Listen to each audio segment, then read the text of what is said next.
আসসালামু আলাইকুম ওয়া রাহমাতুল্লাহি ওয়া বারাকাতুহু।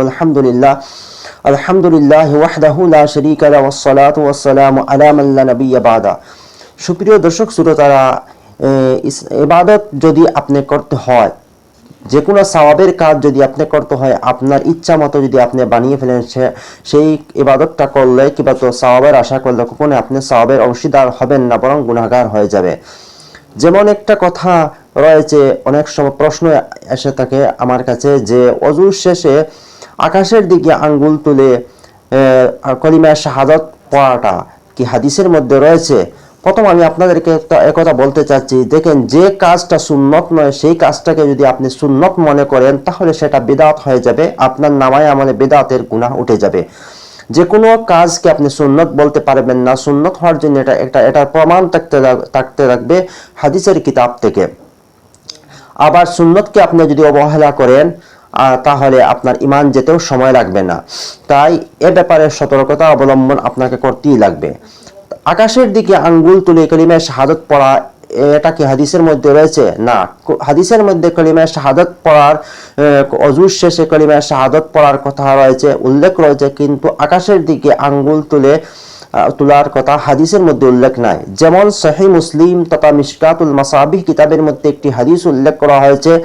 বর্ণনাকারী রয়েছেন হযরত ওমর ইবনুল খাত্তাব রাদিয়াল্লাহু তাআলা আনহু। উনি বলেন, ক্বালা রাসূলুল্লাহ সাল্লাল্লাহু আলাইহি ওয়াসাল্লাম, মা মিনকুম মিন আহাদিন ইয়াতাওয়াদ্দা ফালিয়াবলুগ আও ফালিয়াসবিগিল উযুওয়া সুম্মা ইয়াকুল আশহাদু আল লা ইলাহা ইল্লাল্লাহ ওয়াহদাহু লা শারীকা লাহু ওয়া আশহাদু আন্না মুহাম্মাদান আবদুহু ওয়া রাসূলুহু ইল্লা ফুতিহাত লাহু আবওয়াবুল জান্নাতি সামানিয়া। এই হাদিসের মধ্যে বলা হয়েছে, আল্লাহ রাসূল সাল্লাল্লাহু আলাইহি সাল্লাম বলেছেন, তোমাদের মধ্যে কেউ যদি ওযু করে এবং ওযুর শেষে যদি আশহাদু আল্লা ইলাহা ইল্লাল্লাহ ওয়াহদাহু লা শারীকা লাহু ওয়া আশহাদু আন্না মুহাম্মাদান আবদুহু ওয়া রাসূলুহু, এই কালিমাটা যদি তেলাওয়াত করে তাহলে তার জন্য জান্নাতের 8টা দরজা খুলে যাবে।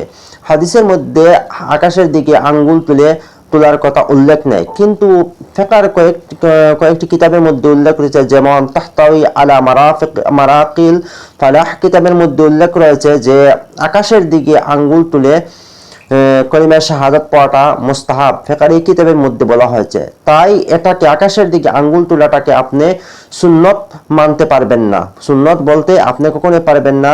হ্যাঁ, কোনো ব্যক্তি যদি আকাশের দিকে আঙ্গুল তুলে কলিমা শাহাদাতটা পড়ে নেয় তাহলে তাকে নিষেধ করা যাবে না, আর এটাকে সুন্নত বলা যাবে না। সুন্নত শুধুমাত্র ওযুর শেষে শুধুমাত্র কলিমা শাহাদাত পড়াটা, একথা হাদিসের মধ্যে উল্লেখ করেছে। তাই যে জিনিসটা সুন্নত নয় সেটাকে যদি আপনি সুন্নত মনে করেন, আপনার সওয়াবটা নষ্ট হয়ে যাবে এবং আপনার নামায়ে আমলে বিদআতের গুনাহ উঠে যাবে। তদ্রূপভাবে আবার যে কাজটা হাদিস দ্বারা প্রমাণ রয়েছে এটা সুন্নত, সেটাকে যদি আপনি অবহেলা করেন কিংবা তো সুন্নত মনে করেন না, তাহলে আপনার ঈমান যেতেও সময় লাগবে না। তাই এ ব্যাপারে সুন্নত কিংবা তো হাদিস বা শরীয়তের যে কোনো মাসলা মাসাইলের ব্যাপারে অনেক সতর্কতা অবলম্বন করতে লাগবে এবং এটার পিছনে দলিল কেমন রয়েছে সেটাও আপনাকে তদন্ত করতে লাগবে।